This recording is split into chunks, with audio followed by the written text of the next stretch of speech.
Assalamualaikum warahmatullahi wabarakatuh. Selamat pagi semuanya. Kami dari kelompok 4 yang terdiri dari Via Nur Oktaviani, Laila Fitri Ramadianti, Rahma Maulidina, dan Nur Ada Mutiara Dita akan menjelaskan materi minggu ke-12 mengenai pengendalian. Pengendalian merupakan proses memonitor, membandingkan, dan mengoreksi kinerja pekerjaan. Menurut Musa 2013, sistem pengendalian manajemen adalah sistem yang digunakan oleh manajemen untuk mempengaruhi para anggota organisasinya agar mengimplementasikan strategi-strategi organisasi secara efisien dan efektif dalam rangka mencapai tujuan organisasi. Suatu sistem pengendalian manajemen yang dapat diandalkan atau reliable harus memenuhi unsur-unsur sebagai berikut. Yang pertama, keahlian karyawan sesuai dengan tanggung jawabnya. Yang kedua, adanya pemisahan tugas. Yang ketiga, sistem pemberian wewenang, tujuan, dan teknik serta pengawasan yang wajar untuk mengadakan pengendalian atas harta, utang penerimaan, dan pengeluaran. Yang keempat, pengendalian terhadap penggunaan harta dan dokumen serta formulir yang penting. Yang kelima, periksa fisik harta dengan catatan-catatan harta dan hutang atau yang benar-benar ada dan mengadakan tindakan koreksi jika dijumpai adanya perbedaan. Struktur sistem pengendalian manajemen. Struktur merupakan bagian dari sistem pengendalian manajemen yang berpusat pada bermacam-macam jenis pusat pertanggungjawaban.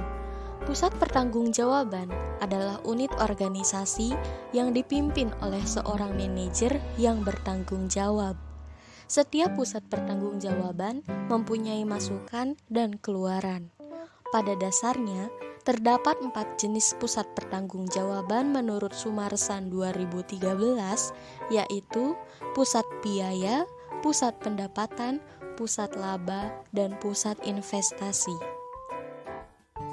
Sistem pengendalian manajemen terdiri dari 4 proses. Yang pertama yaitu perencanaan strategis atau penyusunan program. Yang kedua, penyusunan anggaran atau penganggaran. Yang ketiga, pelaksanaan dan pengukuran. Dan yang keempat, analisis dan pelaporan prestasi. Studi kasus sistem pengendalian manajemen pada PT Hasrat Abadi Manado terdiri dari 4 perencanaan strategis. Yang pertama yaitu analisis lingkungan bisnis dan persaingan di masa depan. Yang kedua yaitu menyusun langkah strategi dengan mempertimbangkan berbagai alternatif dan disusun secara terpisah sesuai dengan divisi yang tersedia. Yang ketiga yaitu strategi yang telah direncanakan, disepakati bersama dan setiap divisi mengaplikasikannya. Dan yang keempat yaitu proses perencanaan dan pengawasan di bawah wewenang kepala cabang.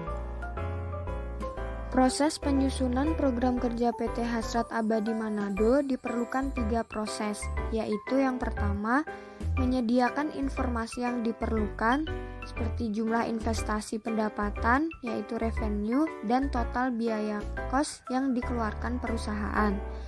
Yang kedua, penyusunan dilakukan oleh perusahaan berdasarkan divisi dalam struktur perusahaan.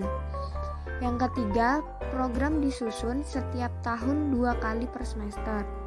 Proses penyusunan anggaran PT Hasrat Abadi Manado menerapkan sistem anggaran secara berkala, menurut kondisi dan pengalaman masa lalu dan intuisi dari manajemen.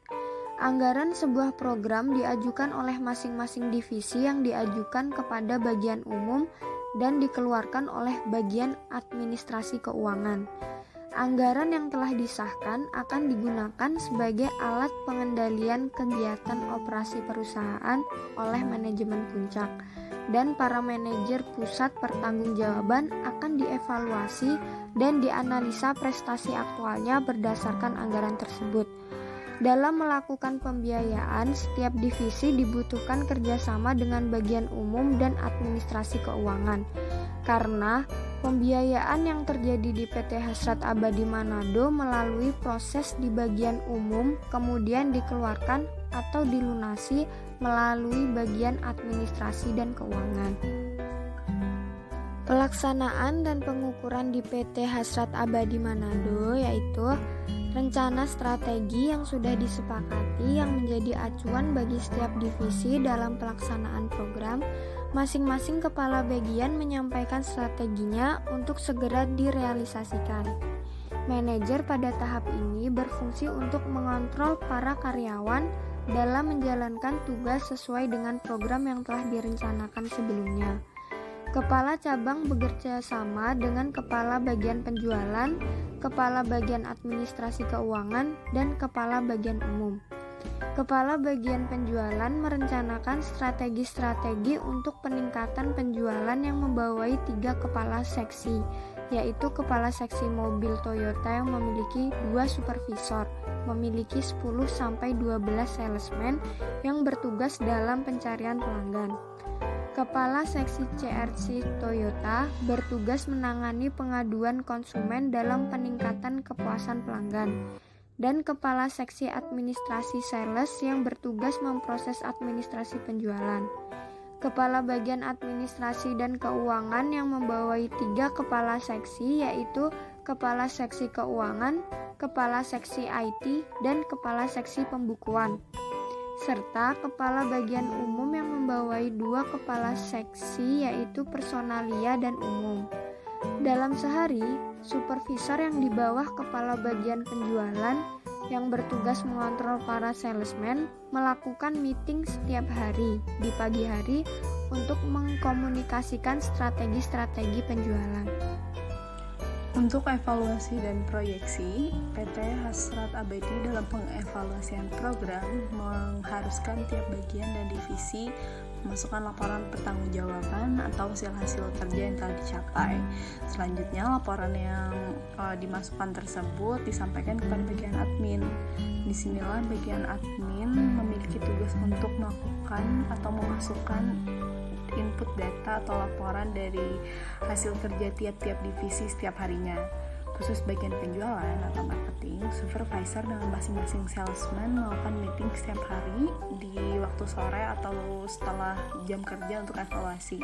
Dengan melakukan evaluasi, dapat memproyeksi kelemahan atau yang menjadi kekurangan serta masalah yang dihadapi dari setiap salesman hingga bisa langsung ditemukan solusi.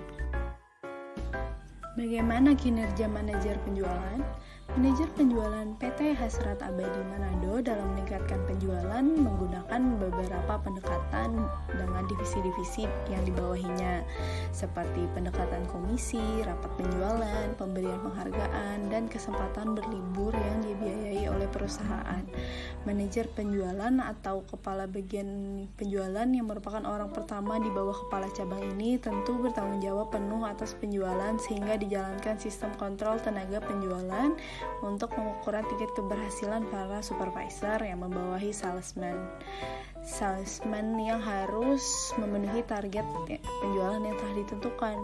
Setiap sales memiliki klasifikasi dalam target penjualan yang diberikan kepada mereka.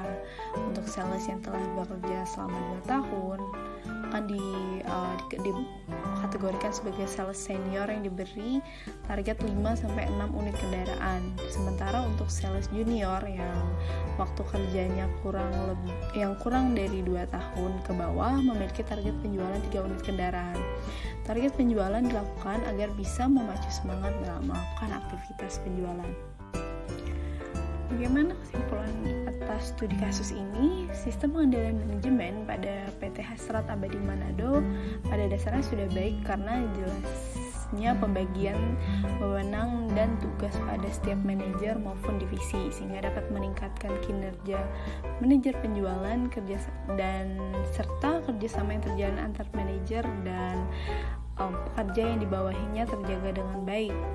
Lalu sistem pengendalian manajemen yang mereka miliki juga sudah cukup baik, dibuktikan dengan meningkatnya penjualan dari tahun ke tahun yang membuat perusahaan PT Hasrat Abadi cabang Manado sebagai cabang terbesar dilihat dari aspek kegiatan dan menjadi induk dari hampir seluruh kantor cabang Indonesia bagian timur.